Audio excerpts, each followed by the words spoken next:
Today we're going to be looking at the level of authenticity that we had to produce for all of the vehicles and weapons that are in the game.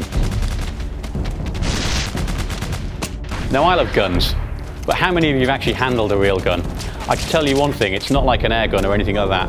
A lot of these guns are really heavy. For instance, when we were doing the motion capture for Operation Flashpoint Dragon Rising, we had to go to great lengths to get the real guns. This is because the weight of these guns can actually affect the way that the animation looks. We use military specialists in our motion capture sessions to make sure that our characters in game move with a lot of weight, like real soldiers do. So we actually loaded the motion capture actors up with webbing. We put lots of lead in that webbing to make sure they move with weight and purpose. We don't show you how many bullets are remaining in the gun, so you have to kind of remember how many bullets you fired. You get the experience of being a soldier. So every vehicle in Operation Flashpoint Dragon Rising has its own characteristics. By this I mean handling, look, turnout, weaponry, etc, etc. Everything from the smallest Jeep to the largest chopper, you'll find a completely different handling experience, but also something that's accessible. You don't need to be able to play a flight sim in order to fly a helicopter in Operation Flashpoint.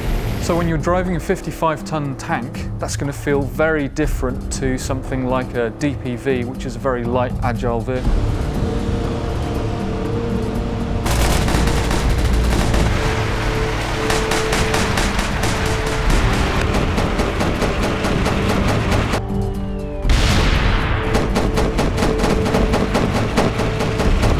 We've spent an awful lot of time researching these vehicles. We've had to capture their engine sounds, we've had to get the right hue of paint.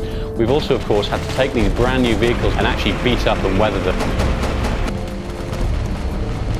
From a tactics point of view, it's very important that it's hard to see the infantry. Camo is a vital part of that. You actually find yourself looking for movement much more so than spotting guys, just as you do in real life in a natural environment full of bushes and trees.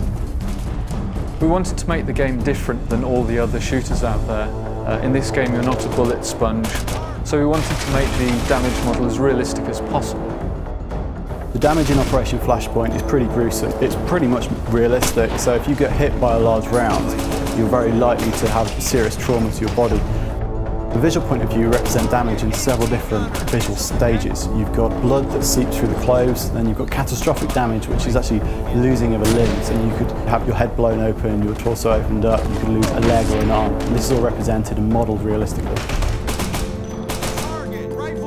For Operation Flashpoint, it's very important to get a really nice gritty style. In order to do that, we coined this phrase, war is seen through the lens. We use that to inform the visual language we use, pretty much in all aspects of art for the game.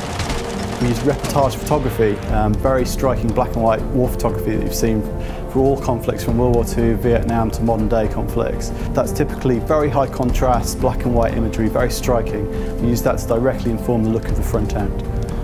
The Egos technology gives us a lot of post-production systems we can use, so film grain, colour casts. We use each of those to create a very, very unique aesthetic for each mission and each time of day. With over 60 variations of weapons in Operation Flashpoint Dragon Rising, it's difficult to choose a favourite. However, if you pin me down, I'd have to choose this one. The M4. It's versatile, it's rugged, and it's adaptable. And what's more, if you point it at things and pull the trigger, it kills them. For more personal situations, I prefer to go for a .45 automatic, of course, just in case.